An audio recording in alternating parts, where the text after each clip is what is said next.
지금도 사연을 보내면서 그때 일이 생각나서 손이 덜덜 떨리고 있습니다.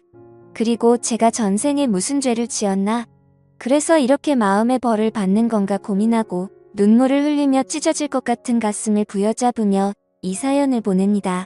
저는 시골로 귀향했었던 50대 남자입니다. 저와 아내는 전부 다 도시 출신에 직장까지 도시에서 살아온 말 그대로 도시촌 사람이었습니다. 저 같은 경우에는 할아버지 댁이 시골이어서 어릴 적에는 논밭에서 놀기는 했었지만 즐거운 추억은 그때뿐이었고요. 아내의 경우에는 논밭이 있는 시골을 가본 적이 없는 전형적인 도시 여자였죠. 하지만 제가 사업을 하면서 돈을 많이 벌게 되었습니다. 어느 날 아버지가 오시더니 고향에 사시는 친척 어르신 중에 사정이 어려워서 집을 싸게 내놓으신 분이 계신데 너가 좀 비싼 가격에 사주면 안 되겠니? 라고 하셨습니다. 아버지의 부탁이고 제 기준에서는 비싼 가격도 아니었기 때문에 그냥 제가 그 집이랑 주변 땅을 사뒀습니다. 그때만 해도 아버지의 체면을 위해서 사둔 거지 전혀 관심은 없었습니다. 그렇게 아무 생각 없이 말하고 있고 지냈습니다. 근데 50대 넘어서니까 자식은 지 혼자 큰 줄 아는지 반항이나 하고 게다가 제가 하는 사업이 지금은 휘청거리면서 경제적으로 힘들어지더군요. 그래서 여기저기 지인들에게 부탁을 했지만 아무도 도와주질 않는 겁니다. 제가 잘 나갈 때는 간 쓸개도 빼줄 것 같던 사람들이 그리고 제가 그토록 도와줬던 사람들이 제가 어려워지니까 안면을 싹 바꾸는데 괜히 사람이 미워지더군요. 자식이 싫어지고 사람이 미워지니까 아무래도 도시 속 사람이 두려워지니까 떠나고 싶어졌습니다. 그냥 아무도 모르는 곳에 가서 머리를 식히고 싶더군요. 그래서 아내에게 어디 한적한 시골 마을에 가서 살고 싶다고 했더니 아내가 옛날에 지방에 사둔 땅이랑 집이랑 있잖아요. 거기서 있으면 어때요? 이러는 겁니다. 사업을 하느라 전혀 신경도 안 썼는데 아내의 말에 그제야 떠올라서 바로 시골로 내려왔죠. 여전히 시골은 시골이더군요. 하지만 오히려 그게 마음에 쏙 들었습니다. 그래 아무도 모르는 동네에 가서 마음 정리 좀 하고 살자는 생각이었습니다. 그래서 저 혼자 일단 시골에 내려왔죠. 아내나 아이는 일단 서울에서 살고 있었고요. 제가 와서 시골집을 좀 정비하고 있으니까 동네 어르신들이 오셔서 이것저것 묻더군요. 그래서 친절하게 설명을 했습니다. 그랬더니 어르신들은 여기 청년회랑 마을 발전회가 있는데 언제 한번 들러봐라고 하더군요. 아무래도 시골 정서를 조금 알기 때문에 저는 동네 어르신들이랑 청년회 분들에게 급진이 되었죠. 말이 청년회라고 연세들이 저보다 적게는 10년 많게는 20년 가까이 더 많은 분들이었으니까요. 나름 대접을 꾸준히 하고 동네 봉사활동에 어느 정도 참여했더니 동네 어르신들이랑 청년회 형님들도 저를 마을 사람으로 인정해 주시더군요. 그리고 친해진 뒤에 술자리에서 이런저런 이야기를 하면서 보니까 청년회 형님들 중에는 햇볕에 그을리고 옷을 후줄근하게 입어서 늙어 보이는 것뿐이지 몸이 저보다 다 건장하고 근육이 넘치는 분들이 많으셔서 놀랐습니다. 그래서 제가 역시 도시 사람들보다 농촌에 계시는 분들이 건강하다니까요 하면서 감탄을 하기도 했어요. 그 이후로는 일사천리였습니다.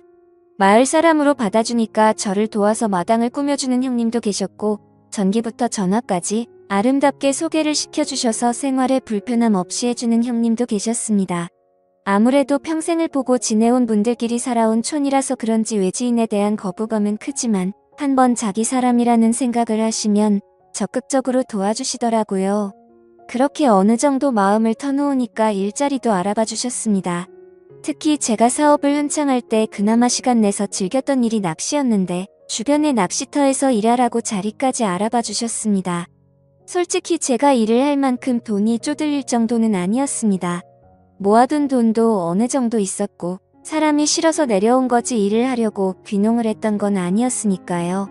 하지만 형님들은 사람이 놀면 안 된다면서 일자리도 알아봐 주시고 저 혼자 있다면서 반찬이랑 식사도 매번 주시는 겁니다. 그때는 역시 진심은 통하는구나 생각했죠.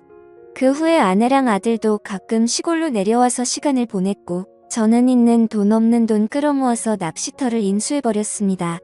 개벌은 난 못 준다고 사업하는 버릇이 남아서인지 이리저리 홍보도 하고 낚시터 관리를 열심히 했더니 나름 인기 있는 낚시터가 되더군요. 이젠 일도 익숙해지고 마을 사람들과 호영호재하면서 친해지니까 아내를 시골로 불러도 될 것 같았습니다. 아이도 대학에 들어갔고 어차피 떨어져 지는 시간도 꽤 됐고 이만하면 전원 생활을 누리면서 지친 몸과 마음을 치료하면 되겠다라는 생각이었습니다. 그 말에 아내도 흔쾌히 응해줬어요. 그래서 아내는 대학 기숙사에 들어간 아이를 두고 서울에 있는 걸 모두 정리한 채 시골로 내려와 저와 함께 전원 생활을 시작했습니다. 처음에는 아내가 굉장히 즐거워하더군요. 낚시터에서 같이 일도 하고 가끔 드라이브도 가고 텃밭도 가꾸면서 지냈습니다. 매일매일이 저에게는 소중한 날들이었고 기쁨이었죠. 근데 아내는 점점 활기를 잃어가고 짜증만 내는 거예요. 아침에 낚시터 관리하는 것도 이제는 지겹다. 텃밭 가꾸는 것도 이제는 힘들다며 매일 투덜대는 겁니다. 처음에는 달래도 보고 도심지로 나가서 쇼핑도 시켜줬건만 아내의 기분은 도무지 풀릴 기분이 아니더라고요. 아무래도 도시에서 자라서 도시에서 50년 가까이 살았으니 충분히 이해는 됐지만 이제는 늙어 죽을 때까지 흙냄새 맡으며 살아야 하는데 자꾸 우울해하니까 답답하더라고요. 그래서 하루는 아내에게 당신 뭐가 불만이야? 서울로 다시 가고 싶어? 라고 물으니까 그건 또 아니랍니다. 그래서 다시 아내에게 이젠 여기가 제2의 고향이야. 난 다시 서울로 가고 싶어도 갈 수 없어. 불편한 건 좀 있겠지만 조금만 참자 제발 이렇게 통사정을 했죠. 아내도 그러겠다고 대답은 하더군요. 너무 힘들어서 주변 어르신들과 청년 형님들에게 이야기를 했더니 그런 일들이 예전부터 쑥도록 했다면서 특히 청년 형님 중 한 분은 우리가 너무 무신경했네. 재수씨가 좀 쑥스러워하길래 일부러 동네 적응하라는 뜻으로 말도 안 걸고 그랬는데 이참에 마을 잔치라도 한번 열어줘야겠어. 이러는 겁니다. 저는 괜찮다고 급구사양했는데도 시골 인심이란 게 아무래도 통이 크다 보니까 정말 마을 잔치가 돼버렸습니다. 돼지 한 마리 잡는 수준까지는 아니지만 그래도 고기도 좀 삶고 반찬도 준비하고 동네 어르신들이랑 형님들 그리고 여러 아주머니들이 제 아내만을 위해서 전부 나서서 잔치 같은 음식을 열어줬죠. 처음에는 쑥스러웠던 아내도 그날은 굉장히 즐거워 보였어요. 술도 한잔하고 마을 사람들하고 친해지니까 아주 생기가 돌아 보였습니다. 그래서 술도 마셨겠다 기분도 묘하게 좋아져서 그런지 그날 밤에 아내랑 오랜만에 행복한 시간도 보냈습니다. 이제부터 모든 게 잘 풀릴 거라 생각했습니다. 아내도 예전보다는 기운을 좀 차린 것 같았고요.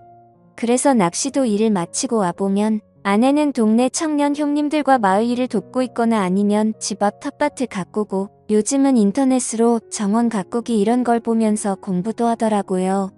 그 모습을 보면서 흐뭇했죠.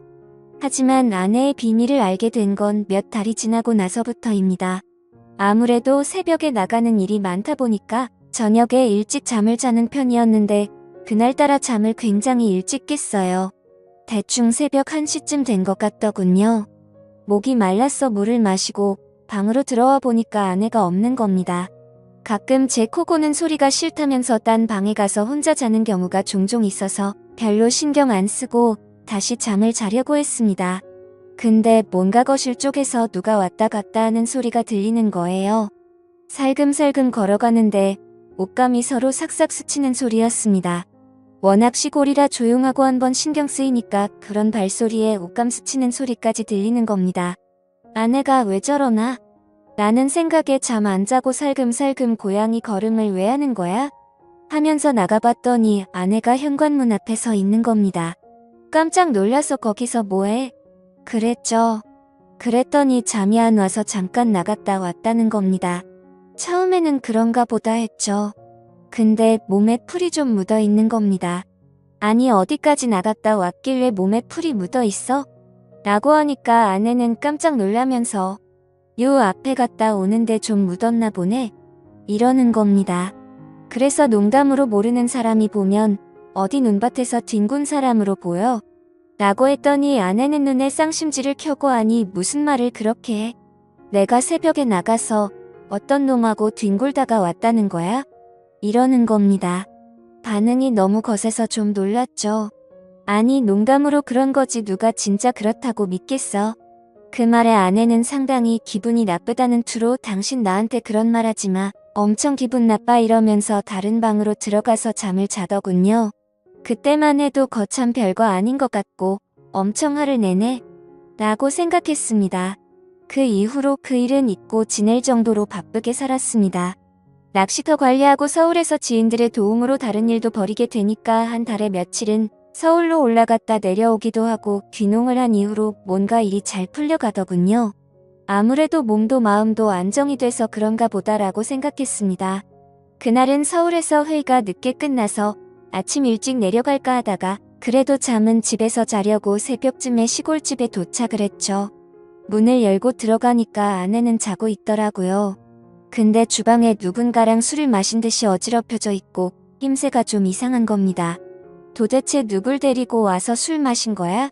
라는 생각이 들더군요. 제가 좀 깔끔을 떠는 성격이라 피곤해도 술병이랑 안주 널브러진 것은 치우고 자야 했거든요.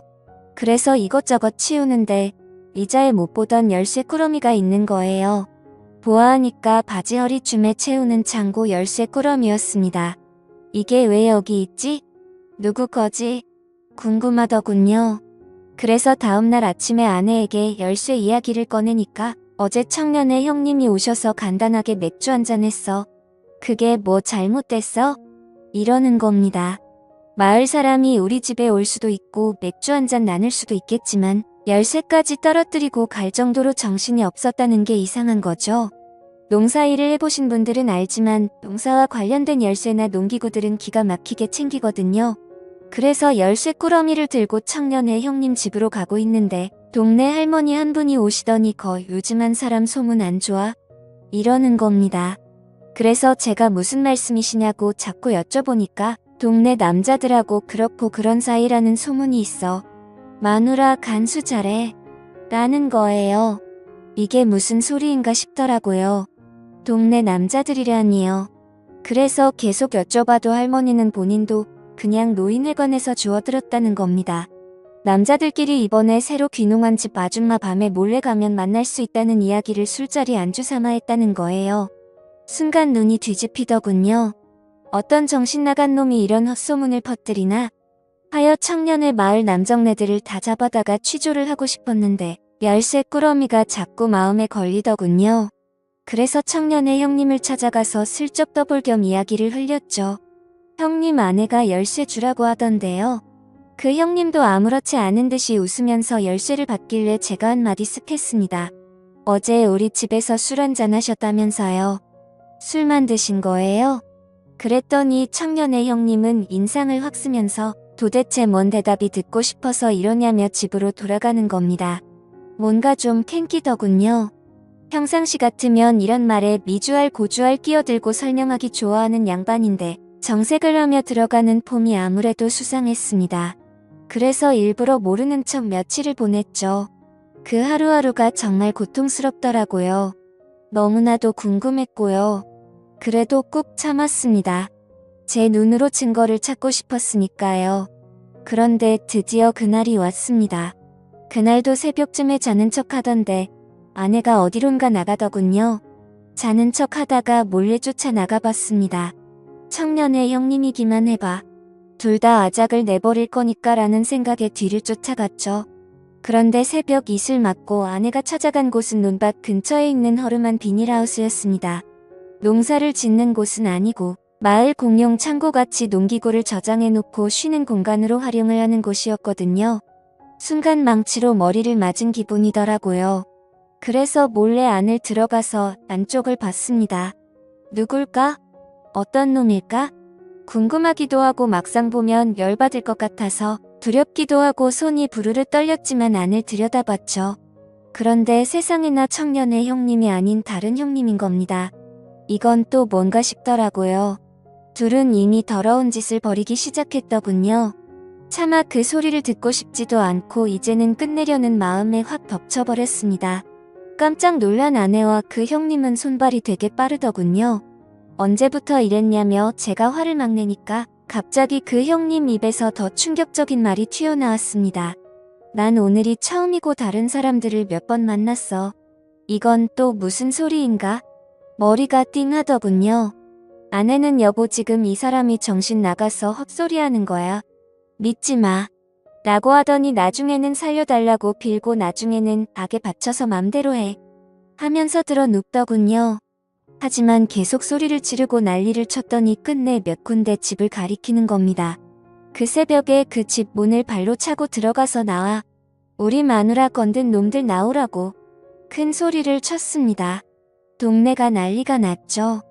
알고 보니 마을에 체격 좋고 힘 좀 쓴다는데 6놈, 그리고 물론 청년의 형님도 껴 있었습니다. 마을 남정네들 대 6놈이 마누라랑 놀아댔다더군요. 하늘이 무너지는 기분이었습니다. 그놈들은 제 아내가 먼저 유혹을 했다면서 핑계만 늘어대고 아내는 아니라고, 자기는 그런 적 없다고 싹싹 빌고 아주 난장판이었습니다. 조용히 끝내려고 했지만 도저히 안 되겠더군요. 근데 마을 이장님이 한사코 말리고 제발 경찰에 신고를 안 하면 안 되겠냐며 싹싹 빌더군요. 그리고 마을 사람 모두가 잘못했다면서 합의금은 얼마든지 주겠다며 싹싹 빚는 겁니다. 확인을 해보니 무슨 대가성으로 주고 판 것도 아니고 아내가 자발적으로 나섰던 터라 이걸 어떻게 처벌하기도 애매하더라고요. 이제는 더 이상 더러운 쓰레기들이 사는 동네에 도저히 있고 싶지도 않고 아내를 보고 싶지도 않아서 아내와는 이혼을 했고 정신적 위자료를 청구했습니다. 그리고 마을 청년의 놈이랑 몇몇 사람은 탈탈 털어서 꽤 많은 액수의 돈을 받아냈습니다. 어차피 법으로 제대로 엿먹일 수 없다면 돈이라도 왕창 뜯어낼 생각이었는데 촌 사람들이 은근히 돈이 많더군요. 그 돈으로 지금은 서울에서 장사를 하고 있습니다. 정말 잘 먹고 잘 살고 있습니다만 마음 한 구석은 정말 쓰리고 아픕니다. 동네 사람들은 지금도 이 일은 비밀로 쉬쉬하고 있다고 하더군요. 정말 파렴치한 아내와 시골 남자들을 생각하면 지금도 피가 거꾸로 솟네요. 저의 긴 글을 읽어주셔서 감사합니다.